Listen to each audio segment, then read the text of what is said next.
I want to start by recognizing this week, I think this has happened to a few of you in the past. I know it just happened to me where I was at an event earlier this week where I was the last of, there were 6 men speaking, and then I was the last one, and they were all great speakers, and we were going a little long. And I was starting to feel really insignificant, unworthy, like, oh my gosh, I've got to just rush this. I don't feel right. People don't want to stay any longer. I don't know if I have anything to say. And another woman came up to me and said, Laura, take the mic and hold the mic. And we want to hear from you. And it just meant so much to have that moment. And I feel like this is my moment to just be able to listen and listen to you all. And thank you, because all of you do such a wonderful job of that with other women, of taking the mic, but to listen and honor those that are, and see others with that mic. So I want to start, Arthi, you talk a lot about power and the art of power in your podcast, and can you talk a little bit about what you've learned about power that you didn't know before? Maybe the most nuanced thing I can share is stop waiting for heroes, but look around for who can amplify what you want to do. Who is the person, what are the institutions with more privilege, with resources, that may have sway that you simply don't, because voice is one tool, it's certainly not the only tool. And I have learned that I've been able to go deeper and deeper into truth, into saying things that are inconvenient, into being contrarian in a way that is fact-based and, not seeking to get a rise out of people, but pointing out when the emperor has no clothes. I'm empowered to do that, especially when I don't feel like I'm riding solo. And so what I have learned is don't wait for heroes, but recruit supporters. Love that. Mm-hmm. Yeah. Thank you. Yeah, Arthi. Awesome. Can I ask us to move the slide forward, because I don't have a clicker and I want you to see who all these amazing women are. And since you met Arthi, I'm going to move on and can each of you share your name and what you do? Yeah. Hi, everybody. My name's Angie. I work for Red's All Natural, and I also co-lead a peer mentoring circle program in partnership with One Step Closer for women just like you who are leaders in this space looking for connectivity and community. Hi everyone, my name is Alyssa Vesho, and I lead what we call center store sourcing and product development at Whole Foods. So that means that the local and emerging brand foragers, the category merchants or buyers, and then anything in private label from research and development to sourcing to commercialization, that all sits as a part of my team. And then I also serve as the chair for our Whole Foods Market Foundation. And so through all of those avenues, I have the opportunity to support a lot of really incredible women, whether it's small entrepreneurs in Africa that are just getting started through our work of Whole Planet, or working with many of you in this room to help create a platform to bring your missions to life. I'm Heather Granato, and this is my 30th Expo West. Wow. Because you had to take those 2 out from the pandemic. And I actually worked with this show and on this show for many, many years. I'm currently doing business consulting, but I'm really excited about the nonprofit I helped found 3 years ago called Women in Nutraceuticals. That's really founded around how do we help women be empowered to be their professional and personal best selves, and looking at how do we have more women in leadership, funding for women-led businesses, and women in science and research in female populations. So excited to talk about that aspect. Hi everybody, Sherry Fry with Nielsen IQ, and I lead our total wellness team at NIQ, which is really how consumers are looking at their own personal health and wellness, but also the health of the planet. And the one where my heart really is very passionate, and that is social responsibility. And it's everything from how we look at equity across diverse populations, but also really how we uplift women as well. So very excited to be part of this panel. I will say I came into Expo I think with a feeling of yearning, and I feel very much that I got the connections that I was looking for, and very deep grounding in, many beautiful folks on this panel and many of you, and I feel like I'm hearing that from so many folks as well, that we all kind of came in looking for this, so. Love it. Hi, I'm Kim Perel. I'm a 9-times founder, a best-selling author, an investor in over 100 companies, and I'm the co-founder of a company called Junie Tea. And I'm a huge advocate for women in business, having been in tech for 20 years and now moving into the beverage category. So tech to tea, but I feel that it's important to empower women across all categories, and I'm really just thrilled to be here with all of you. That's awesome. Thank you all. Angie, you and I've had the privilege, and I've been able to see you in action, facilitating and leading the women's circles with OSC. And you really do see others and also create like a space and a vulnerability. What have you learned through your amazing career about power that you didn't know before? Yeah. Well, I believe so much of what you shared this morning is so true. I think when you're younger, particularly when you're a woman, you are waiting for somebody to give you power. And I think over time, what you realize is you already have agency. And the way you claim your agency is through your voice. But really the way I feel like women have always come together to create power is when we join together in community and move forward together. That is how social change has always happened. No matter what you learn in school or not, that is true. And so now more than ever, for so many reasons, I feel like this is the time for women to continue to come together, to connect, to help each other, and to continue to move society forward in a way that we would like to move it forward.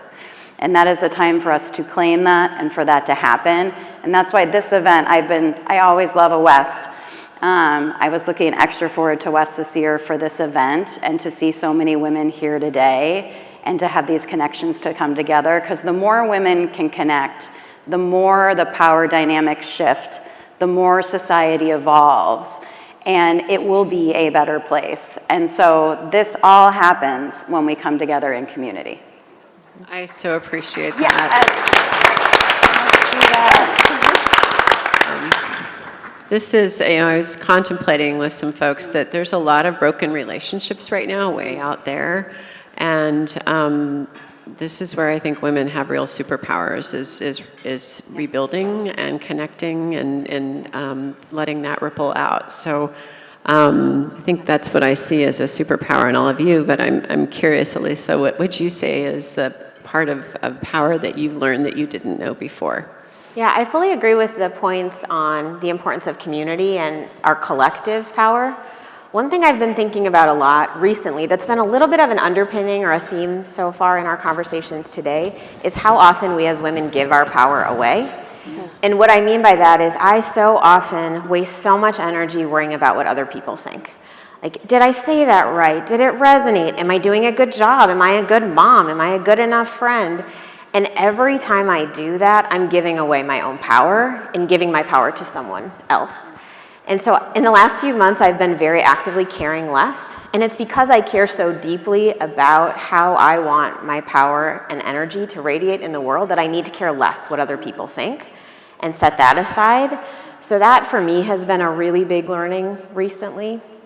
And then the other thing I've been thinking a lot about is the ripples that we create in the world, some of which we see and some of which we may never see.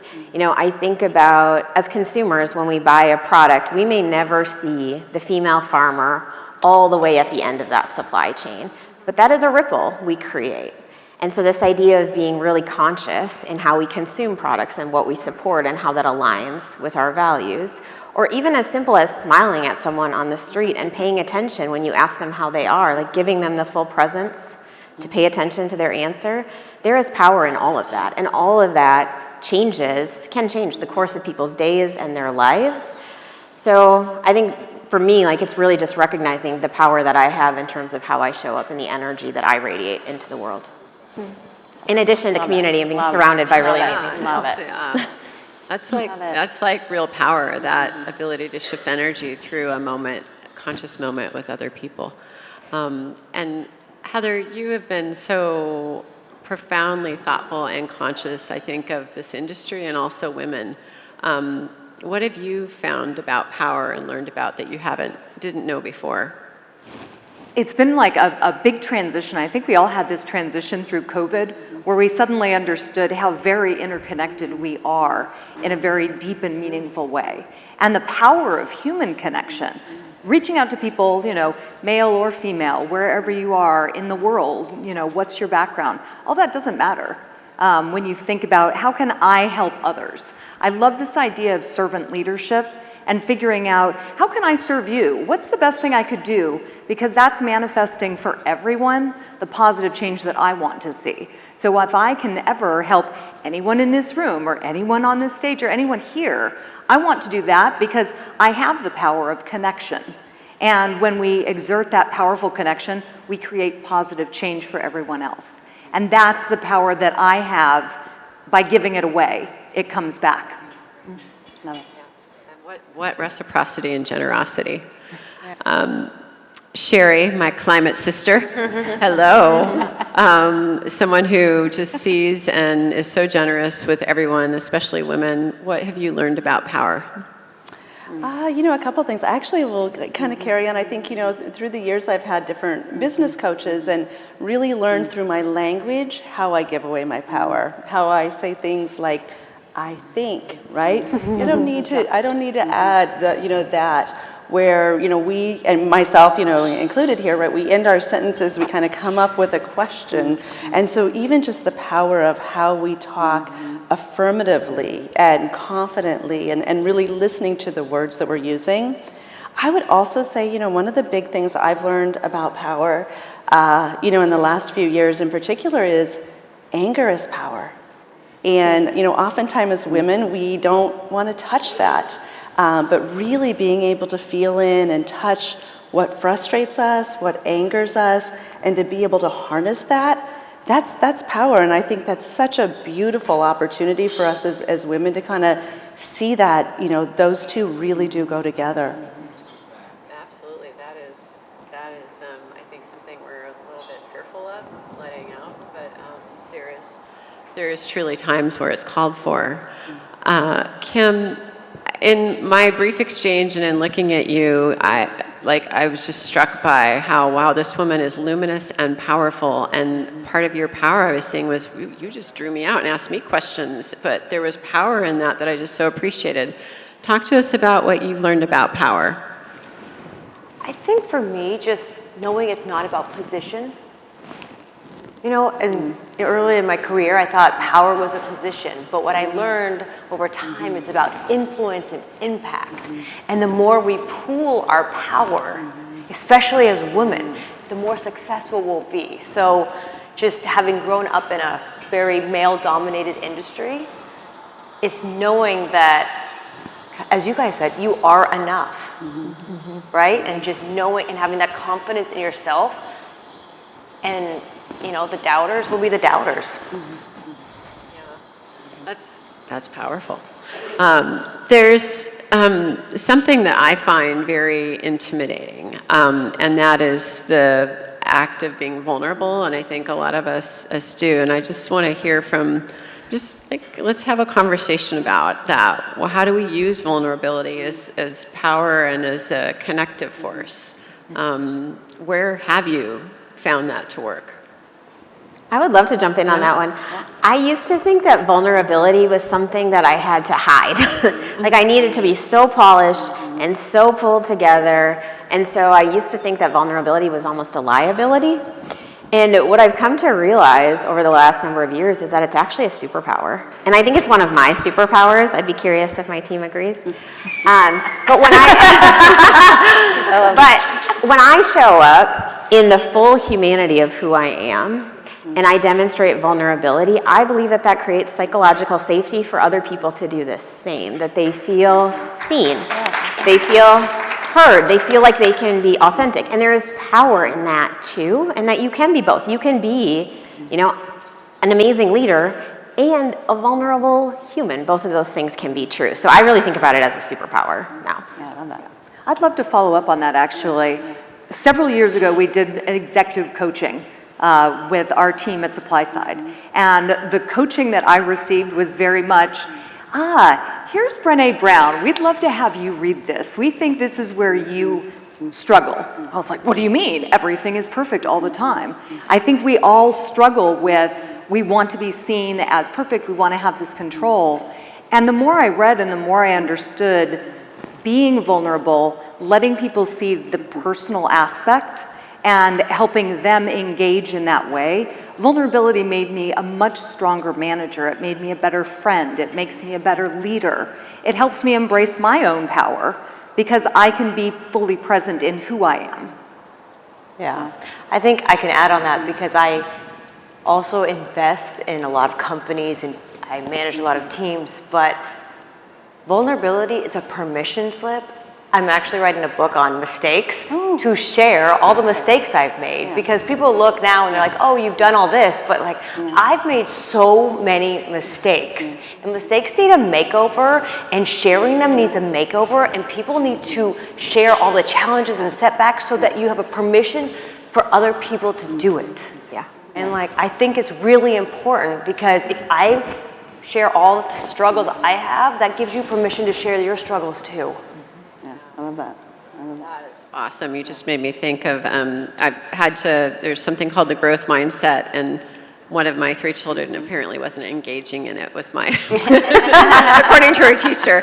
And so we came up with this, like, every time you catch yourself in a mistake, you get a quarter if you talk to me about it. I love that. But I think there's something there, and it's also developmental. So thank you for sharing that. Anyone else want to share their mistakes? I'll just, well, we all have them, that's for sure. For it, I've got a quarter. I think one of the themes that comes out here that I always think about, that like a truly confident person is really much more focused on connection than control. And women in particular, I think, are naturally gifted at connecting. And you cannot really connect unless you're vulnerable, right? Because it has to come through trust, and trust comes through vulnerability. And this shift for us that I believe is so important for where we are in society, but also for women to really have the impact that we truly can have, is that if connection is more important than control, then living your life with love or leading with love versus fear is a paradigm shift. And when you do that, everything changes. You're a better human, you're a better parent, you're a better spouse, but you're also a fundamentally better leader. People resonate with that energy in a very different way. That creates momentum in your organizations. We are all here because we're here to change the food industry and really fundamentally society, right? Because food is so integral to what we do. And so I think the more we can focus on connectivity and the less we focus on control, which is a very male-oriented way of engaging with others, the better we'll all be. And it turns out women are amazing at that. And that's what, in a little bit, we'll do together, is be together in connectivity and community, and you'll just see the ripple effect of that happen in the room. Yeah. Sherry, what about you? Well, I thought I would share a story. So last week, actually, someone reached out to me that I worked with 10 years ago, and she said, I just want to tell you, you said something to the team. I was running a business, and she said, 10 years ago you said how, I don't have children, and she said, you told us all how uncomfortable sometimes it is when you go into business meetings and you're meeting people and the first thing that people can connect on is, do you have children? And how sometimes it just makes you feel so vulnerable and so out of place. And she said, for 10 years, that has stuck with me about, that I'm not the only one. She doesn't have children as well.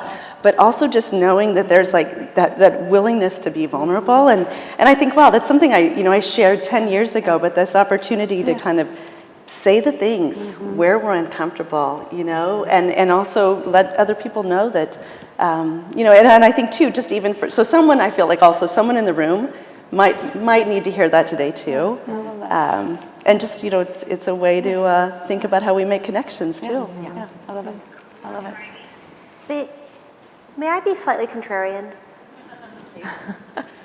I want to preface it with, this feels like church for me. I'm getting so much from what you all are saying, and I just feel like I needed a lot more of this at a really pivotal career juncture in my life. So just one thing I would signpost, especially for the younger women in the room, of which there are many, If you are not surrounding yourself with women like this, you need to be surrounding yourself with women like this. They exist. Do it. My contrarian point. Vulnerability is not an equal opportunity act. And sometimes it is actually not safe to be vulnerable. And so I had the experience, I recall, I very briefly in my keynote discussed, I was a community organizer, fighting with immigrants, alongside immigrants and my father, and then I pivoted 3 years flat to become NPR Silicon Valley correspondent. That did not happen through vulnerability. I frankly shoved into a box my activist identity, and I started to wear a brand new uniform that was more safe for the gatekeepers of my new industry. Journalism a la 2013 was very uncomfortable with people who had my kind of background. Even though so many of the skills I were using were the same skills.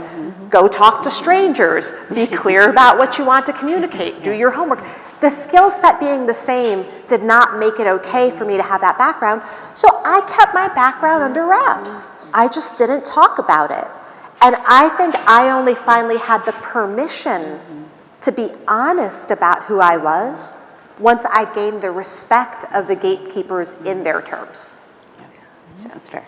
Super good. I really appreciate that. To also know, part of the power is to know when you can be vulnerable and call that. And trust is, I think, a big part of that when you feel like you're in a place of trust. Thank you. Yeah. And please always be contrarian. That's powerful. You and my family. Kim, I've noticed you you have an amazing story, and all of you have amazing stories, and there's like, that's something I think that is fascinating. We hear a lot more about is story, and as a public figure, how have you been able to take control of your story? I think there's, I feel, and I think a lot of women in general pain when we lose control of our story or it's told for us, but tell me about how you've been able to give voice to your story. I mean, I write about it. My mom's like, please stop writing about our growing up and how, her childhood. She's like, please, my brother or sister, I'm like, please stop. I mean, for me, it is vulnerability. It's sharing my story so others can see that I started at my kitchen table and with nothing, and you can start with nothing and build an incredibly big company in any category. And it's what's so inspiring is seeing all these amazing companies that are being built here right now. This is the next generation. I feel so excited about it to be walking those floors thinking these are going to be incredibly big companies. And I think from sharing my story and people being able to see you started at your kitchen table and eventually grew to $1 billion, I could do that too. And so just sharing that. That is powerful. I want to now shift it to the room and ask Betsy, are you here? Come on up. And if we could, I don't have a clicker, if we can click to the next one. Thank you. Yes, they were staying, but yes. Betsy and Angie, as I shared, as well as Catherine Flouten, and is anyone else here, are really leading these women's circles at OSC, and we want you to have a little experience. This is a lot what it's like in Circle, and we're going to stay and continue to answer the questions together, but without the mic that you're leading us in, Betsy. But before we do that, I want you to know this QR code is here, and there are opportunities if you want to apply to be a part of a circle, which is just a wonderful, amazing experience, especially with the leadership that Betsy and Angie and Catherine bring and provide. But so please connect with us, and if you would like to apply, because it's available. And can you give us a little bit more on that, Betsy, and the experience? Yeah, so as Angie was saying, the power of connection and surrounding yourself with amazing women creates an energy in and of itself. Our women's circles get together monthly, virtually, for about an hour and a half. And we either bring in speakers who inspire us to think differently, think about our lives, our money, our bodies, our leadership, our careers. And then we spend time together sharing what's going on in our lives, solving problems, putting challenges on the table, and coming up with solutions together.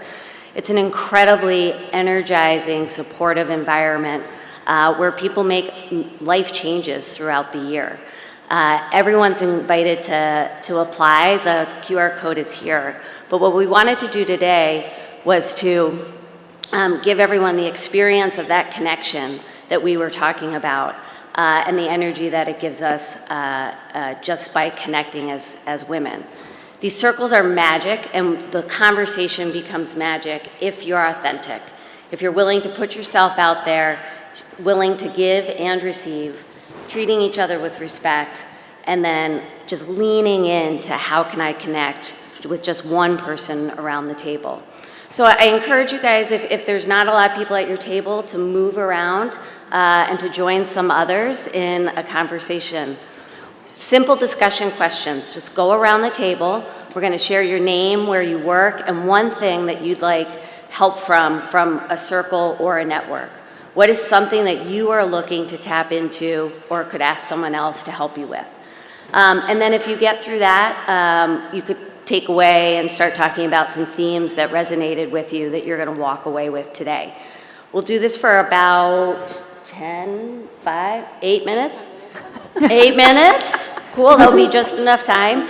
And then we'll wrap up. So enjoy the conversation.